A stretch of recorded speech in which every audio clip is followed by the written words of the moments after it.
Good morning or good evening to everyone online. I warmly welcome you all to this session.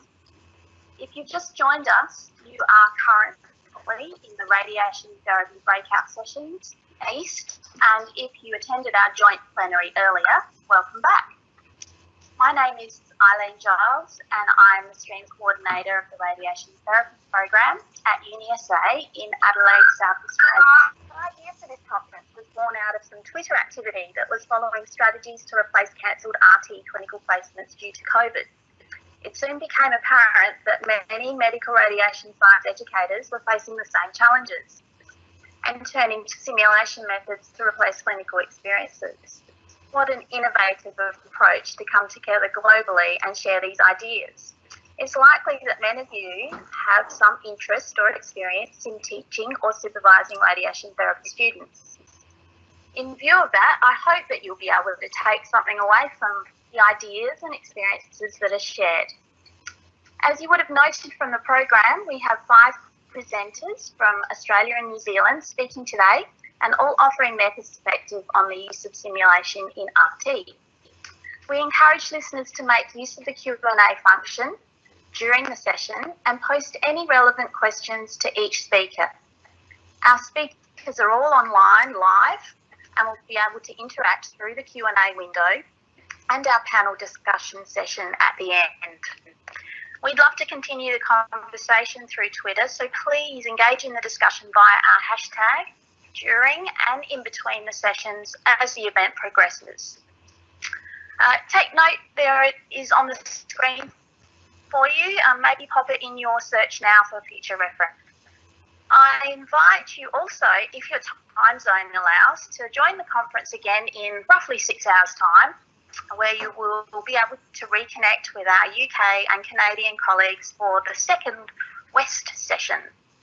So as we're about to recommence, I invite you to sit back with a cuppa or a glass of wine and enjoy what promises to be a great opportunity for sharing and networking ideas and practices in simulation-based learning.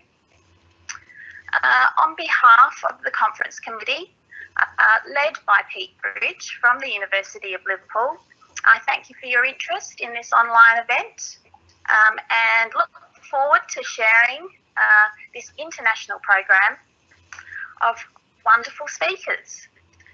So not long to go now, and we'll be introducing our first speaker. So I'd like to now introduce our first speaker, Leah Cramp. Leah worked in sunny Coffs Harbour in New South Wales clinically for 9 years until 18 months ago, when she began her academic career as a radiation therapy lecturer at the University of Newcastle. She particularly enjoys introducing first-year students to the wide world of RT and building their clinical skills with focus on patient care. Welcome, Leah. Therapy lecturer from the University of Newcastle in Australia. Student clinical placement plays an essential role in the development of skills for future radiation therapists. And only a matter of months ago, clinical placements here in Australia were very swiftly paused, and students were pulled from clinical departments with little more than a few hours' notice in what became the country's rapid response to the COVID-19 global pandemic. As university educators, we were forced with very little time to reevaluate methods of meeting student learning objectives, usually gained through this clinical exposure. Today I'm going to share with you our experience of replacing our second year radiation therapy student placement derived assessments during this global pandemic. Our second year students were only weeks away from beginning their semester 1 6-week block of clinical placement when the pause occurred. These students had only ever had 2 weeks of observational clinical experience in the year prior. Due to the scheduling of back-to-back placements across our 4 years of students, there was no option to defer the student's placement to a later date. Therefore, we needed to completely replace the student clinical experience. Our standard clinical assessments are separated into 3 areas. The clinical supervisor's report is an evaluation of students' clinical knowledge and skills across all 3 areas of treatment, planning and simulation. The Competency Evaluation and Accreditation Record evaluates and provides evidence of a student's application of clinical knowledge and skills across a broad range of expected clinical competencies. The Critical Analysis and Reflection on Practice reports examine students' clinical knowledge, practice and reflection abilities. Each of these assessments are graded according to the Australian University's Radiation Therapy Student Clinical Assessment Form and the Australian Health Practitioner Regulation Agency Medical Radiation Practice Board of Australia Accreditation Standards for Radiation Therapists. When we faced the challenge of replacing these clinical assessments, we had three main aims: to create assessments that were relevant to the current clinical situation, build and strengthen students' skills in precautions for pandemic and personal protective equipment, and to focus on skills students may have gained during their clinical experience. First of all, we replaced the Clinical Supervisor report with two clinically related tasks. The Communication in Health task grasped the online learning environment. We utilised online resources to develop students' abilities to become not only expert health professionals, but expert human beings, enforcing the importance of listening, giving them the ability to communicate with patients. The students' learning was analysed by an online quiz. Task 2 was developed to give the students an opportunity to review the basics of radiation therapy practice. Students were virtually immersed in RT departments using a variety of mixed media resources and exercises, focusing on providing the students with a better understanding of their future roles as radiation therapists, and gave them the opportunity to take a deep dive into a patient's perspective. Okay, so we had plenty of resources at our fingertips to adapt these types of patient communication and experience assessments. But then came the real challenge: replicating assessments that require hands-on skill. Social distancing regulations meant we were unable to utilise on-site laboratories to physically replicate clinical treatment and simulation skill sets.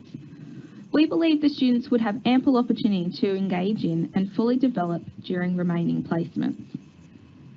Planning resources on campus were off limits, leading to the development of a self-directed planning competency module, and with this, the huge task of coordinating remote access of our planning systems, giving us the ability to simulate planning experiences. Given our solid planning resources on campus, remote access, although in the pipeline, was not something we were looking to achieve in the immediate future. Through ongoing communications with Varian and the University IT department, we were able to accomplish this triumph in 4 to 5 weeks, which is a huge feat for our IT department given the whole university was transitioning online at the same time. Students were able to complete practice planning cases with access to assistance via video tutorials, followed by competency cases, demonstrating they had developed clinical competence working in the role of a radiation therapist in planning. Competency plans were accompanied by a competency report and recorded verbal critique, simulating plan justification conversations that would otherwise been had between the student and clinical supervisor.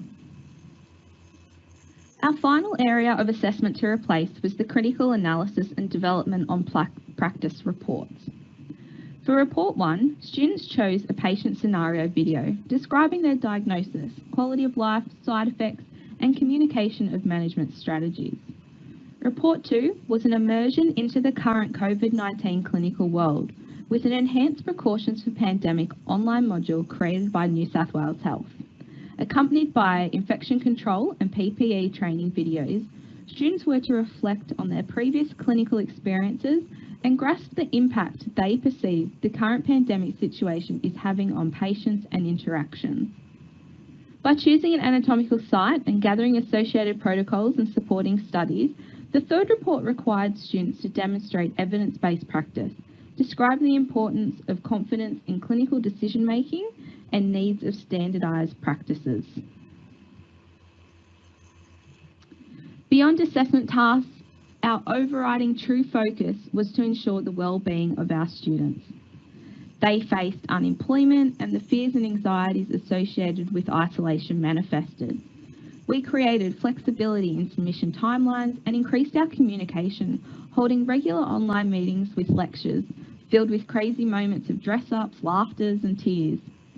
Most importantly, as a team, I'm proud to say we have been here to support our students, not only academically, but also emotionally, which has been a great achievement. Thanks, everybody.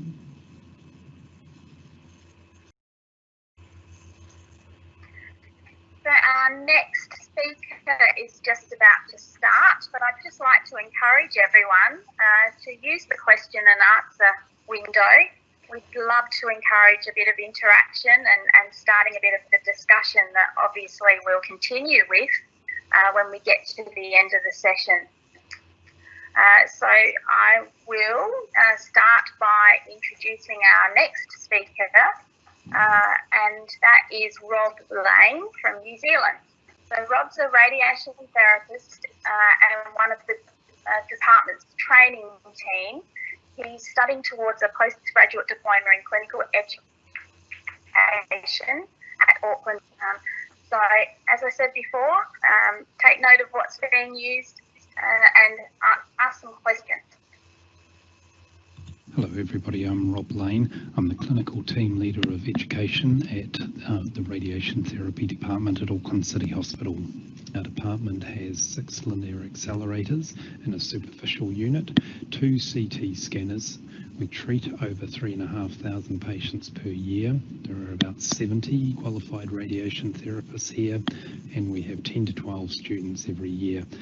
Why I'm so keen on simulation-based training is if we look at the learning conditions of radiation therapists, these are recognised as becoming increasingly challenging due to the increased complexity and specialisation of clinical procedures, technology advances and increasing patient referrals. So participating in training during clinical procedures, although it's a mainstay of learning, the opportunities to participate often become limited due to a variety of factors. The department needed to replace one of its linear accelerators, and one of the manufacturers suggested having a anthropomorphic phantom. The purpose of this was an end-to-end test of our clinical workflows, starting with a CT scan, exporting the data over to the treatment planning system and doing some target delineations, generating a plan, and then being able to export that plan to the new treatment unit and practicing the image guided workflows, and that provided a really comprehensive training program.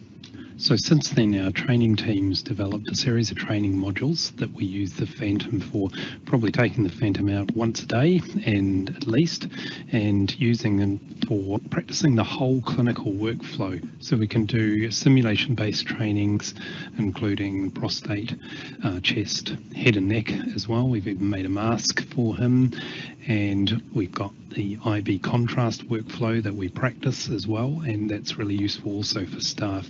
We also use it for the superficial treatment unit, and we can take the images that we've produced on CT and put them in our planning system, and we can use those as practice patients and do the whole workflow from a planning perspective as well. Simulation-based training is also a great way to have 2 students work together and start communicating and making decisions together and functioning as a team, and then they can apply this in their clinical practice when they're working with the qualified radiation therapists and start to really demonstrate some of the team behaviours that you'd hope that students develop. So this tends to speed this up, and it allows students to gain confidence. So what we did is we've run some questionnaires at the end of clinical placements. Generally, students are getting about 30 sessions with the Phantom. Most of the time, we get chances to complete the training. Usually it's just patient bookings that mean that we can't carry out some of the training. The training is definitely helping students feel prepared for the clinical procedures, and all of them are finding that it's making them more proficient with their actual clinical practice. All the students identified that practicing the clinical workflow helps them understand the safety considerations as operating the equipment and just things to watch out for while they're doing the clinical workflow. And they also believe that this simulation-based training is improving the safety and quality of care for patients, and it enables them to proceed with their clinical placement more confidently and participate with patients in a more confident way. So in New Zealand, with the COVID-19 situation, we've had about 1,500 cases, which are all fairly well spread across the country.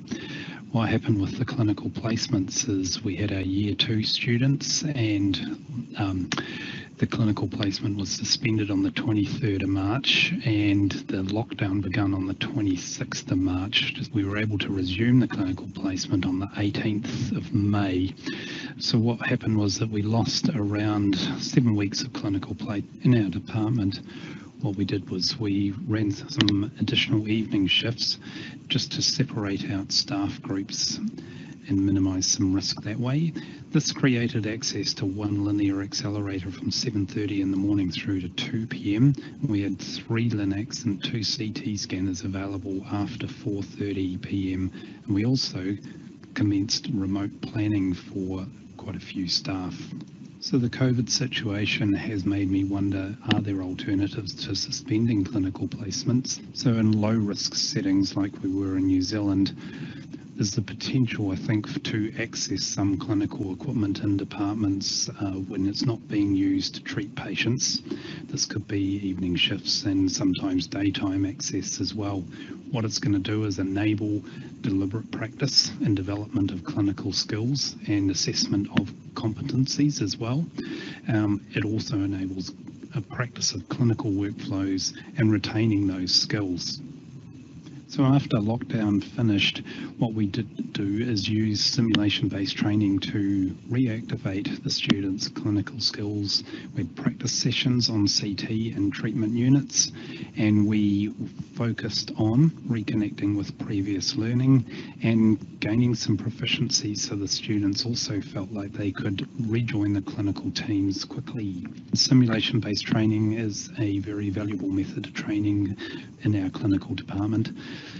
It provides transferable skills to clinical practice, and you can practice specific clinical workflows for your department. In the COVID-19 situation, having got all the simulation-based training in early, it gave us a robust foundation to resume clinical practice for the students. You could reconnect with prior learning, prepare them to recommence the clinical placement. You could practice any changes that had occurred as a result of the COVID contingencies. I think there's potential to review how simulation-based training can be further accommodated in clinical placements. Thanks very much for listening, everybody. Okay, thank you for that presentation. Our next speaker is Carly Rose McLaren from RMIT. She's an industry fellow radiation therapist in the School of Health and Biomedical Sciences at RMIT University, Australia. Carly has a Bachelor of Medical Radiation Science from the University of Newcastle and has worked at both public and private hospitals clinically. She's been working at RMIT for the last 2 years, teaching RT theory and planning methods to first and second year RT students. Welcome, Carly. My name is Carly McLaren and I am an Industry Fellow at RMIT University in Melbourne, Australia. Tonight, I'm going to give you an overview of our experience creating a virtual integrated planning placement for our students. COVID-19 has resulted in our scheduled 6-week clinical placements for both our second and third year radiation therapy students being cancelled in semester 1 2020. To mitigate the impact on students, the radiation therapy team developed a program and were able to deliver a simulated clinical placement planning rotation experience over a 3-week block with remote online planning. The students also received virtual learning around simulation and CT scanning to complement these dosimetry tasks. An experience in a clinical department for treatment rotation is still required. The online planning rotation aimed to facilitate the same student learning outcomes that would be achieved with the face-to-face planning rotations in a hospital. This alternative delivery of planning will enable clinical sites to prioritise the patient-facing aspects of the placement when these can resume. The virtual planning blocks took place between the 13th of April to the 1st of May for the third year students and from the 25th of May to the 12th of June for the second year students. This was facilitated by the academic team at RMIT with support from our industry partners. Logistical challenges were significant, but the outcome was generally positive from academics, clinical educators and students. To maintain consistency of marking to previous and future placements, students were marked using the regular ORTSCAR form that is completed for each student per placement. The ORTSCAR form has planning and treatment competencies assessed in separate parts, and for the virtual planning rotation, we made only minor modifications to this form.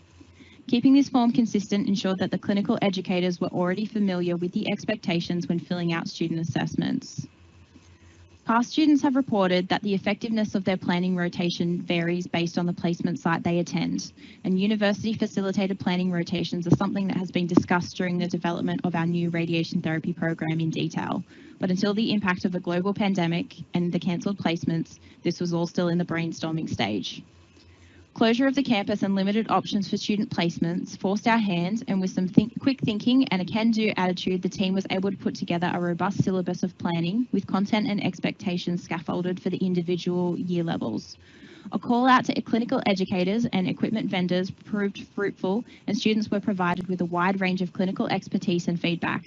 Going forward, the intention is to offer a similar simulated planning placement for our students at some stage of their degree in our new program to ensure equitable access for planning to all of our students. I'll now provide a brief overview of the content for the 2 year levels and the delivery methods used. It is important to note that the focus of the planning rotation is for the students to gain experience with time management, a planning system, and a range of patient cases. It is preferable for the student to be able to demonstrate their learning through practice rather than to present a perfect plan, with emphasis on justifications for clinical decisions and troubleshooting methods. Students were expected to engage with literature to complete the tasks and set their own work hours. The theory behind the plan presentation was to keep it similar to the plan presentations a qualified radiation therapist would present to a radiation oncologist, a skill many of us had to learn with the doctor breathing down our necks. A second year first semester placement is often the first opportunity for a student radiation therapist to spend an extended period of time in a planning team, as students until this point have had a mainly observational role in the team. The virtual planning rotation was set up with a site-specific focus, with students expected to complete 3D CRT techniques on each of the patient cases. Second year students were also encouraged to attend weekly online CT simulation sessions using the virtual simulation program MedSpace VR. Students were expected to complete 2 planning cases per week. For the third years, the expectation was to use inverse planning techniques such as IMRT or VMAT for each of their cases. Students, in addition to the staff overview lectures, were encouraged to attend workshop lectures from industry. These were held weekly, and they would learn advanced planning skills on a range of cases. The larger cohort in the third year allowed us to split the class into 2 groups and give a wider range of patient data sets per week. They were expected to complete 4 cases. Third year students were encouraged to seek peer feedback and perform planning checks for each other leading up to the weekly presentations using a checklist from RMIT University. This practice gave them skills in providing constructive feedback and receiving it from their colleagues, a skill that is vital in any planning room. This received mixed responses from the students, as at times the time spent by some was not reciprocated by their peers. Third year students were also given the opportunity to act as mentors for the second year students. The second year students are not yet at a skill level where peer review is useful, so the addition of the mentoring sessions with the third years was well received and enjoyed by this class group. Students had 10 minutes to present the selected cases at the end of the week to their assessors and were expected to have written up their plan in the ARIA workspace. To justify technique and answer questions about the expected simulation process was expected by their assessors. They were not expected to memorise these details, but were expected to know where to find and be able to present these details. If students had not completed tasks, assessors were encouraged to discuss the process with students to discover if the issue was time management, apathy, or a lack of skill. The quick timeframe to turn around an entire online module, as mentioned, came with its own set of difficulties for both students and staff. We asked students regularly what was going well and what needed improvement, and from the first run with the third year cohort, we were able to make improvements for the second years and adapt the delivery to gain better student satisfaction. We saw an improvement in student engagement with the second year cohort and were able to better deliver the content suited to their skill level. Improvements reported were minimal and out of the control of the staff in the majority of cases. While it has been enjoyable to interact with the students in a daily planning team setting and build rapport, it has been very time intensive for the university staff. We are a very small team and have developed this on short notice with very little of our regular curriculum being online prior to this. Now that placements are over, we have taken the time to reflect on the 2 rotations and can see where we can continue to improve going forward and adapt our regular practice. For the future, ideally, we would like to have a full-time staff member available specifically for the planning rotation, Monday to Friday, 9 to 5, to assist students more readily than what was able to be achieved this time. This would more closely replicate the planning environment students are accustomed to with a mentor in the planning room. On behalf of the RMIT Radiation Therapy team, I would like to thank you for taking the time to listen to our experience and welcome any questions you might have about our virtual planning placement. We look forward to collaborations with you all in the future now as a global community. Okay, our next speaker is Catherine Osborne. So Catherine is a radiation therapist and has been working in an academic role with Monash University over the past 16 years. Catherine's based in New South Wales, Australia, and coordinates the Radiation Therapy Treatment and Practice Unit for the Master of Radiation Therapy. She's undertaking postgraduate research exploring student experiences with radiation therapy planning education and the transition of these experiences into clinical practice. Welcome, Catherine. Thank you, Eileen. My name is Catherine Osborne. I'm a radiation therapy academic at Monash University. This short presentation is an overview of how Monash University supported students who were displaced from clinical due to COVID-19 using an innovative radiotherapy planning curriculum. The objectives of this talk are to look at the problem or challenges, which was COVID-19, cancelling clinical places, how we addressed the problem using online interactive personalised learning plans for students with peer academic and clinical support. The impact of this was that all students were able to course complete on time or earlier than expected. I'd like to take you through some background to the course. Monash University run a graduate entry Masters in Radiotherapy.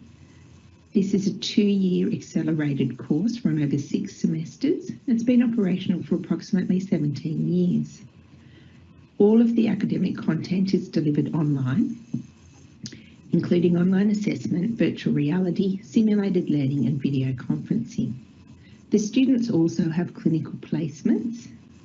However, we now have an authentic radiotherapy planning education program using a cloud-based radiotherapy system and structured, innovative pedagogical approach. Students have had access to the cloud-based Eclipse planning system since July 2018. This allows students to do planning and planning education anywhere, anytime and on any device. Previously in the Monash program, this was only available during clinical placements. This novel approach to real-time mobile treatment planning education allows us to access planning with students Australia-wide. The problem we faced was that COVID cancelled clinical placements. In March 2020, clinical placements in Australia started to change. There was a varied impact. It varied from state to state and from private to public practice. Some placements were suspended indefinitely. Some students were allowed to stay on placement but had no rotation from planning, treatment or CT simulation. Some had restricted tasks. Some students had restricted teams to work with, and some clinical centres went off-site with planning, meaning students could stay on site but could not have supervision or access to planning systems. This created an issue for the course at Monash as we were a mid-year intake, and our Year 2 final year students in the Masters program were due to course complete in June 2020, and at this point were on full-time placement until June 2020. The solution: we already had an online cloud-based planning program, an educational structure that had learning packages and allowed students to learn the planning process online. It was now time to use an innovative approach to personalise learning plans for students to have the opportunity to course complete. Personalised learning plans involved an academic team member and the students meeting to work through where the student was at. Monash University utilises a beginner to competent continuum. Students are at different points in time with different skills and knowledge depending on their clinical placement opportunities, patient load, and many other factors. At this point, we needed to assess exactly where each individual student was on that continuum and what areas they needed development and learning in. We were then able to engage the students in this process to come up with a plan that showed exactly what they needed to achieve in order to be able to course complete. Video conference sessions were then arranged each week between the student and the supporting academic. This would keep the students on track and allow them to action plan and revisit that action plan of what they needed to do over the coming week while off placement to ensure they were achieving the development and learning required. We would then have weekly group plan evaluation sessions. The students off placement would present plans for peer review, academic review and clinical feedback and learning. Students were also provided one-on-one planning sessions with clinical support staff. These were clinical educators who no longer had students on site, so had time to support students in other ways. The video conference plan evaluation sessions were attended by all of the students' peers off placement, the clinical education RTs, and the academic RTs. The students would prepare a plan to present. They would then share their screen in a Zoom video conference, and using Eclipse, they would present their plan and take their peers and the staff through the plan, looking at their rationale for what they've done and how they've planned the patient, the clinical decision making. They could ask questions and discuss any challenges and uncertainties. So this was a two-way learning process. All peers had access to the same data sets, so students had the opportunity to see what their peers were doing and also have an attempt then at the same plan. Clinical relevance was maintained by having clinical staff during these sessions. It was a safe environment for the students to revise and learn, and it was authentic planning and allowed for independent assessments of the students. The impact of these personalised learning plans meant that students course completed. It was a very positive impact for all students. The process streamlined and consolidated the learning cycle. It was flexible in both delivery and access for students and staff. It increased the students' confidence being able to present in a safe environment and really enhanced peer-to-peer learning. 30% of the students were able to course complete early, and all graduates, all students in the Master of Radiation Therapy program will graduate in June 2020, regardless of being taken out of clinical placement. I'd like to thank you all for listening and acknowledge my colleagues on this project, and also I'd like to thank the organisers for the opportunity to present today. And we're now up to our last presentation in this session. The presenting author is Lisa Cunningham, and I'm actually assisting her. So Lisa's a radiation therapist who has worked clinically for many years. She's taken time out to teach into the RT program at UniSA, contributing to dosimetry training and coordinating several clinical units. While juggling the ever-challenging COVID situation, she also managed to do this with a new baby by her side. Whoever you may be, this is a joint presentation between myself, Eileen, and my colleague Lisa. And continuing on with the theme that has been presented thus far, we'd like to tell you our story. Our final year students were sent home after week 5, and as you can see, their 2 planned blocks were very much shortened with a deficit of some 9 weeks to make up. There was a number of outstanding competencies, the categories being planning, CT, treatment, patient care, imaging and ancillary equipment. And what we've detailed there in red are the strategies that we employed to make up for some of these missing competencies and experiences. We also made sure that our students documented everything and created a clinical experience log to meet the requirements of our Medical Radiation Practice Board.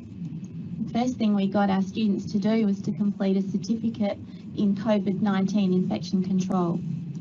We wanted our students to be prepared if they were allowed back into clinical placement. I'll now give some examples of some other things that we did. When we knew that our students were going to be sent home, we quickly asked a few of them that were still out in placement to construct some videos on CT with the mannequin. These were used for other cohorts as well. Our Year 3 students at the time had a superficial X-ray focus. They'd done a clinical markup, a calculation, and they created a treatment chart. And so our 4th year students were given the task of quality assurance. So they got 2 treatment charts each, and they had to give some feedback on that as well. So you can see here's an example, and we've got the Year 3 and the Year 4 names on the top there. There was some great feedback given from our Year 4 students, so it was a good clinical task and feedback from their peers. Next, we had a real patient come and talk to our 4th year students via Zoom. This patient was a head and neck cancer patient and talked extensively on her side effects. What you can see there is her holding up the glass of water, and she was explaining that it actually took her a whole hour to swallow that glass of water. Our students then filled out their normal participation record that they would have done clinically, detailing the information given to them by the real patient. Wrapping up block 1, our students got together and I asked them to rate the activities that they'd completed in terms of authenticity and future application. We used the whiteboard function in Zoom, and here you can see the outcomes of putting them into breakout rooms, and you can see some commonality in the things that were most valued of the activities that they had completed. So for the second block, we knew that the students were only going to be on 3 weeks of clinical placement. And we planned uni-based activities to make up for the 5 weeks of clinical experience that was missed. This table shows the planned activities to cover those 5 categories of different competencies. And students are also required to complete 5 treatment setups, which need to be done during those 3 weeks of placement, and 5 computer plans for dosimetry, which was completed at the university. Highlighted in red are the activities that we'll be talking about today. To complete the 5 planning competencies required for the second block, students are required to come into campus to access Pinnacle planning software, as unfortunately they were not able to have remote access to the software. And the extra complication was that only 8 students were allowed to be in the room at any one time to comply with the social distancing requirements. The course coordinator was required at that point to be working from home, and so the Slack messaging platform was used for the students to easily post questions, and they can include images that were available to the whole group. It was easy for a quick response to come that way rather than keeping track of many different emails. Students were connected with clinicians in departments locally and also interstate via Zoom to complete the competency assessment for the different plans. So students arranged these meetings via email, and the clinicians had remote access to the student screens to assess their Pinnacle plans. The CT Sim requirements were completed using the Siemens CT Sim software. During the first clinical block, the students had access to this software in a group Zoom session. Then in the second block, we were able to build on this experience, allocating the students groups to work on different sites where they could scan the site, obtaining a scout image and subsequent CT images, writing up an imaging protocol for the site that they have completed, and reviewing the final images. Students used the VERT software for cone beam CT matching, where they completed a series of cone beam CT matches for 3 different sites and had an associated worksheet with that activity. In conclusion, these 2 blocks showed us that the students adapted really well to these different working conditions. they were very understanding to the challenges faced by both us at uni and the students themselves, and they proved to be very resilient. We did find some benefits from these changed working conditions that included the uni-based planning with the online clinician assessments was something that was well received by the students and the clinicians, and we are considering implementing that going forwards. The group Zoom meetings and use of Slack for group communication worked well with the group of students, and also may be implemented in the future when students resume normal clinical placements and can be rostered at different departments all over the country. This is a good way of us being able to keep in touch and bring them together. And also the increased use of VERT image matching is something that we can use further, where the students are able to gain good practice with VERT. So despite the challenging situation that we've all faced over the last little while and the multiple Zooms, we're still laughing and would happily take any questions. Thank you very much.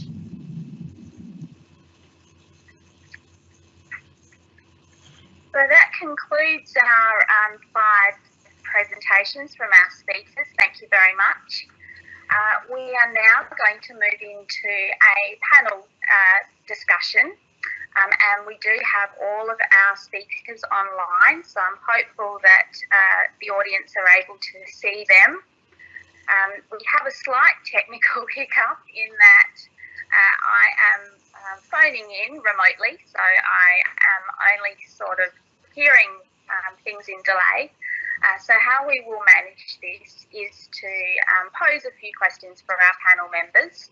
And then I will be listening to their delayed responses before I ask another question. So I have spoken to all of our speakers prior to today. And what I would perhaps pose to start off with is that there seems to be a real common theme amongst the session with regard to dosimetry teaching and achieving competencies remotely. So I'm just wondering if anyone would like to comment on what the enablers for continuing this post-COVID might be. Eileen, hi, it's Leah. I'll jump in there. I think what worked really well for us as far as the remote planning is students really enjoyed being able to access it in their own time, from the comfort of their homes, around their work schedules, all that sort of thing. So that's definitely something that we've now taken on board and will likely try and keep part of that as we sort of move beyond COVID. We've also come up with a really good pool of practice cases that will essentially allow us sort of all different treatment types that allow us to help those students that might fall short on clinical sort of achieving those competencies. So now we've got those to be able to back that up, which is really good. Thanks very much for those responses.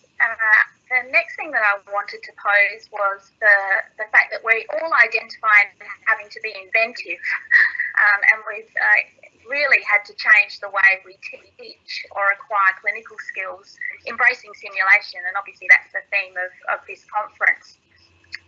But is there anything that you would keep doing in this new way post-COVID? Yeah, at RMIT, we'd really love to continue doing some of the things online that we have been able to achieve during the COVID situation. We've really liked the interaction with the students, and also the students have really enjoyed the remote access that we've been able to provide them to the planning system. And similar to what Leah said, just having that access in their own time and when they are able to actually complete tasks has been a massive bonus. So that I think we'd really like to continue that. Plus, as I said in the talk, we were looking at trying to do some on-campus workshops. So we'll take flavours of the online environment into the on-campus situation once we're allowed to go back. It's Catherine, Eileen. I think I'd agree with that. At Monash, we've been doing the online planning as part of our curriculum since 2018. We'll continue to do that, but I think this has, for us, made us realise that, I guess, course completion is a big thing of clinical places are really hard to get and very competitive, and I'm sure that's probably an international issue. I'm sure it's not unique to Australia.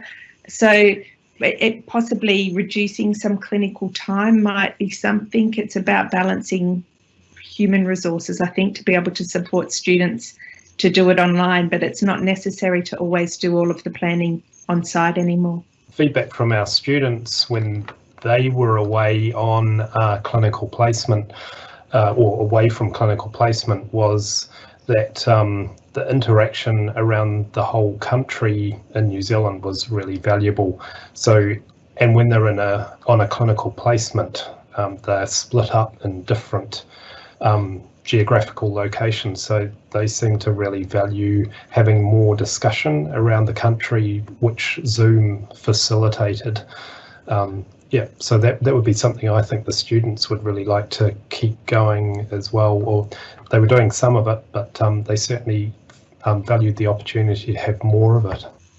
I agree, Rob. At Monash, we have students, because we've never been on campus in all states of Australia. So we've found that sometimes if you're in far north Queensland or Western Australia and you're the only student for your university, you can feel quite isolated. So I think this is, even though we haven't changed a lot of things, it's actually made students and clinical educators realise that you can have that connectedness online. So it is a great thing, especially with geographically diverse things and not every corner of the world having a university that runs a radiotherapy program.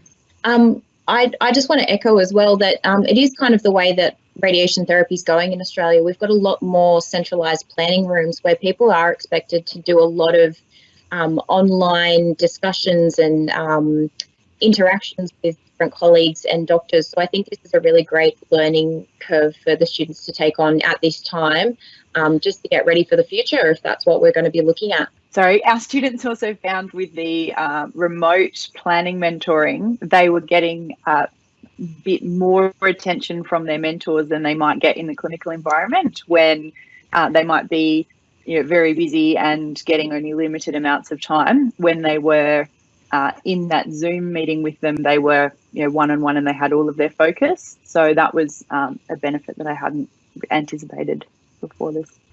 And conversations that obviously need to continue. If I could just maybe pose one more question. Is there scope for clinical simulation to routinely occur in departments after hours with phantoms? In our department, we were in quite a unique position because we were able to acquire the Phantom as part of another equipment purchase. I'm aware that some other departments have Phantoms, and we saw an example of one of the other presentations. This one, though, you can take really good X-ray images of it. But I think this, to me, was why I was actually interested in presenting in this conference, was that simulation-based training is a real opportunity in the current environment where it's really sometimes quite competitive for students to be able to step into clinical procedures and learn skills whilst you're treating a patient. So if you take that concept, I think that we need to do more in terms of providing opportunities for students to practice without patients being there. But the real tension about trying to get the time and the space is just being able to facilitate it both through staff and access to the clinical equipment. Generally, if the clinical equipment's sitting there and the staff and the students are willing to come in after hours, I think it's a great learning opportunity and it becomes very focused. There's no interruptions and you can achieve a lot by completing the training in that sort of almost protected environment. Encourage you to keep the conversation going, if at all possible, through our Twitter hashtag. I'd really like to thank those listening again for your interest and an amazing outcome for the conference committee in close to 850 delegates. It's just awesome. So thank you so much for your interest. If you're keen to hear more, The plenary session 2 West commences in approximately 5 hours time, I think. But in the meantime, keep the conversation going on Twitter. And after the conclusion of the event, please look out for an email survey asking just what you thought. We really welcome your feedback. You'll also be receiving the recording links in a separate email to follow, I believe. Without any further ado, I'd like to wish you all a good evening or a good morning, depending on where you are. And this session is now closed. Thank you very much.